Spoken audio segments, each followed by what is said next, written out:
guys! So, it's me, Madel. So, for today's video is magpa-product review ako. So, ang gulo ng buhok ko. Wala akong kaayos-ayos. Kumakain ako ng cup noodles. So, ito yung re-review ko ngayon. So, actually, lagyan ko na siya ng mainit. Naluto na rin siya. So, papakita ko na lang sa inyo. Alam nyo naman kung paano to gawin. So itong cup noodles ko is Nissin Cup Noodles Hot Creamy Seafood flavor. So, dalawa ang aking favorite na cup noodles. Isa ito at isa ang ano ba tawag doon? Sotanghon. Sotanghon siya. So, ayan, dalawa lang ang favorite kong cup noodles. So, last cup noodles na lang ito. So, hindi na ako kakain ngayong gabi. So, ito na lang kakainin ko. So, favorite ko siya kasi medyo maanghang siya. So, masarap talaga siya ang creamy-creamy niya. So, ayun guys.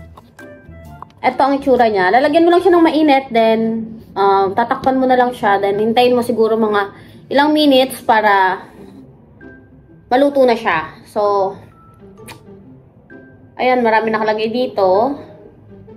Ano ba? Calories niya is 210.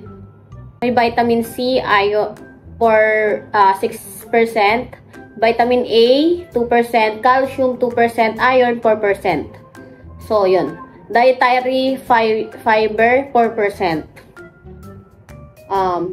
Manufactured siya ng Nissin Universal Rubina Corporation, Terra Tower, Bridgetown, E. Rodriguez Jr. Avenue, C5 Road, Ugong Norte, Quezon City, Manila, Metro Manila, Philippines. So, trademarks of and licensed by Nissin Food Holdings.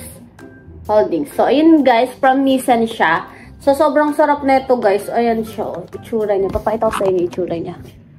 Ayan. Wow! Ayan siya. Ano ba yung nakita yung tabako? Ayan siya.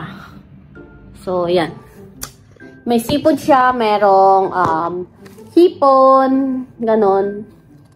Meron siyang crab,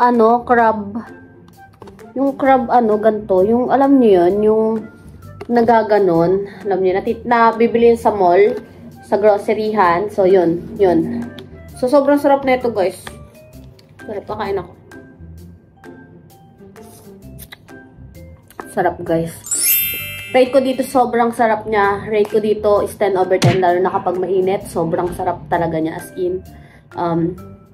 Rate ko dito is 10 over 10, guys. So, may tumatawag sa akin, kaya end ko na to, guys. Basta 10 over 10, sobrang solid nito. Kung alam nyo lang, tikman nyo na, guys. So, ayun lang, guys. Thank you for watching.